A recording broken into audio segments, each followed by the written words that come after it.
if you've tuned in today, you know we have been talking about all things music, particularly Black music, everything from gospel to jazz to R&B to rock. And so we couldn't finish the day without really talking to the authority on preservation in African American music and what that's going to be for the future. So I'm here with Henry Hicks, the CEO of the National Museum of African American Music. So thank you for being here. Thank you. Thank you for coming. Well, it's been an exciting day. Yeah, I'm in your office. So thank you for letting me be in your office, right? So tell us, the big question, what is the museum going to be? What's the 30,000-foot view of the museum? Yeah, so the National Museum of African American Music will tell the story of the contribution that African Americans have made to American music, often called our nation's most valuable export. It is something that Africans coming to America uniquely created. And so from what we call slave songs to hip hop and everything in between, classical to country, all of those genres in some way, shape, or form have been really touched by, influenced by, shaped by, changed by the innovation and creativity of African Americans. And so this museum will tell that story. Yeah, so give us a peek inside. What can people expect when it happens? Now, we know that we have a little bit of time before that happens, but what can people start getting geared up for? Yeah, well, it's amazing. I saw earlier online that you all were at the site, and so the hole is getting bigger every day. And so we're just about 2 years away from a grand opening on the museum. And while it seems like it's a long way off, it is absolutely not, and time is flying. And so we'll be 56,000 square feet, which is, a little bit bigger than, it's pretty good size space. We will have 6 permanent galleries in the museum that are each designed to give you a sense of both place and time as well as genre. And so those galleries we start with the Roots Theater. We go across the hall over to Oh Happy Day, and then we move into Crossroads, A Love Supreme, Thriller, and then started from the bottom. And then, of course, the thing that connects all of those is a gallery that we call the Rivers of Rhythm. And so that will be kind of the central spine or corridor of the museum that will be extremely technology rich. And enable people to connect and see and understand how one genre really connects to another, how one point in time really influenced another, and really, again, sort of help people understand how American music connects and how, again, how the history has so informed our present. Yeah. We've talked a lot about legacy and Black music and its contribution to the city and to the country and to the world. And give me a story about someone's legacy that you've been capturing lots of information over the last several years, archives and such. Give me an example of someone's legacy that you can't wait to tell about in this museum. Well, there are all kinds of things that really kind of come to mind. I mean, we were fortunate. Kevon Edmonds with After 7 came in maybe a couple of months ago, and he brought in some of their performance costumes, but he also brought in some handwritten lyrics to one of their songs that his brother Babyface had written for the group. Sure, that's amazing. And so, we'll be able to connect, of course, Babyface to After 7. A couple of years ago, I was in Atlanta, and I was visiting my aunt's house, and she learned about what I was doing in terms of leading this museum effort, and she said, I think we have something that might be of interest. And so she went downstairs into the closet and came back up with a black garbage bag, and what she had in there was a stage costume from Lisa Left Eye Lopez from the group TLC. Yeah. And of course, her death was tragic, and the group remains, I think the single best-selling girl group of all time. And yet, these artifacts, this evidence of the impact that TLC and Lisa Lopez had on American music is in a garbage bag in someone's closet. Yeah. And so we're fortunate enough to have that artifact here. And then, I think about, folks like Ray Charles. Yeah. And the career that Ray had. And you really can't decide what genre of music Ray is from. Some of his best selling albums were country albums.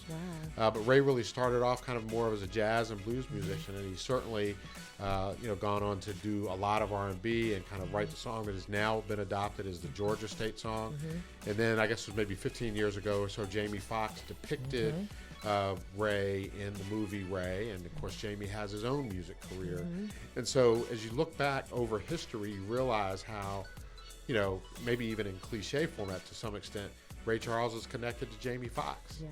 And the 1950s or so, when Ray's music was popular and when he was so prolific in terms of his own writing and songwriting, is still impacting us today. Yeah. And so it's those kinds of stories that we want to tell in the museum. That's so wonderful. So that leads me to another question, which is, there are lots of museums across the country, right? Sure. And some of them have music, and some of them talk about maybe some of the same people we're talking about. What makes this different? Sure.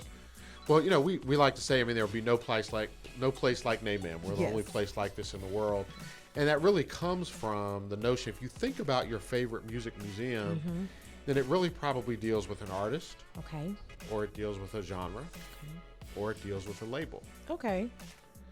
All that's fine. But what this museum will do is really tie all of those things together. And so in that way, we really hope to become the hub of the wheel, to be able to connect those museums to American history. Okay, good. And what better place to do it than in America's Music City, sort of right in the heart of that downtown, as our city is growing so rapidly, and people really are beginning to recognize and understand that Nashville is far, far, far more than just country, and that's changing every day. Yes. As music labels and move into town, and more visitors come every year. And so right here in the center of the country, in the heart of sort of the Mid-South, if you will, we'll be able to tell that unique story of American music, right in this place, right where kind of we call the crossroads of American music begins in Tennessee. And that's because so much of the great migration came through Tennessee. And so, breadcrumbs of music were dropped, whether it was in Johnson City in the east, or Memphis in the west, or certainly Nashville here in the middle. So many seeds were dropped and deposited here. And then, of course, went on to other places, LA, New York, Atlanta, Chicago, where great music was made. But a lot of it came through and was heavily influenced by the culture here in Tennessee. And so we're really proud to be able to bring this treasure to America. Yeah, I'm so glad that you addressed why Nashville. This is a national museum. It will be available for people from all across the world to participate. But I think they say that Nashville can hit most airports pretty quickly. And so we are kind of the center of the world, although we're not quite there. But I like the idea that you explained that, because I think that's been a question. So, and the city is also known to be within about a 5 or 6 hour drive of something like 65 or 70% of the U.S. population. That's it. And so many people, it'd be easy for folks to get here. And so, whether you're from a little bit further west or a little bit further east, a little bit further north, easy to get here. Easy to get here and come and experience the story. So we're looking forward to that. You mentioned some other cities. So I've seen programming from the museum currently today in other cities across the country. Talk about what's currently happening, because I think that anytime you're building something, people say, okay, it's going to be a few years away. We'll talk about it then. We're talking about it now. And so what's happening currently as we speak that people can participate in? Well, we call it the Museum Without Walls. And so, we really recognize that museums are fundamentally educational institutions. They're places of learning and of giving people, whether it's a child in elementary school or an adult, new experiences and things that they can learn and take away and sort of deepen their own appreciation of the world around them. And so there's lots of things that we're doing now. We have one of our youth educational programs is called From Nothing to Something. And we are in elementary schools, middle schools, high schools, and schools for folks with special needs almost every week, delivering those programs. And we do it primarily in Nashville, but it's expanding across the country, and we're beginning to offer and deliver the curriculum for some of that, in particular to art schools around the country, so that they can use the curriculum there. We also have developed a web-based app or a digital exhibition called Rivers of Rhythm. And so at riversofrhythm.org, anybody in the world can go and again get a sense of that river of rhythm, that connectivity of American music. And so they can do that, something that they can do right now. We do adult programming. Probably our most popular one is called Sips and Stanzas. Yes. And so at least once a month we get together with a group of folks and we hang out a little bit. We have a little conversation. We have a little cocktail. Yeah, a little sip. Little That's sip. good.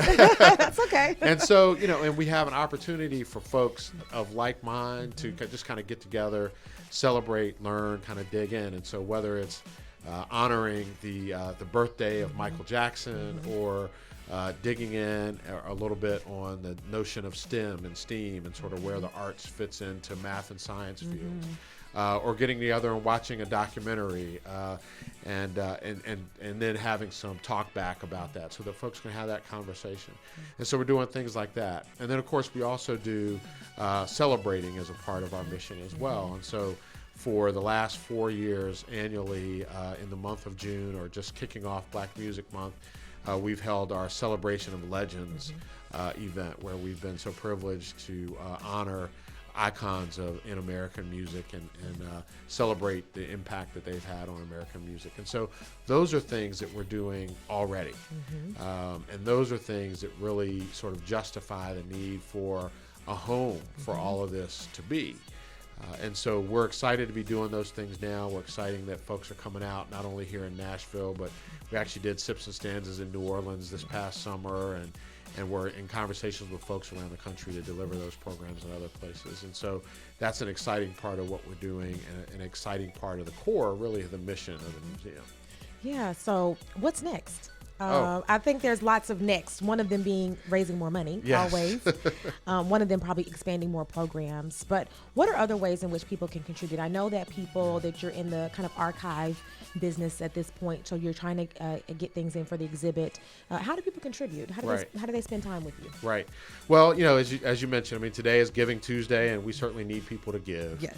I think, as I recall, our goal was 100 gifts Yes. today, and so I don't know where we are so far, but we got a few more hours left in the day. A few more hours. So I hope some folks will help us out there. But in addition to that, as you mentioned, artifact collection is an important part of the work that we're doing, and so we really need to talk to and those folks who might have those artifacts, whether it's an artist that you are, or a family member or someone of that nature, whether it's the latest album that just came out and some artifact related to that, or something that's hundreds of years old that helps us tell that story.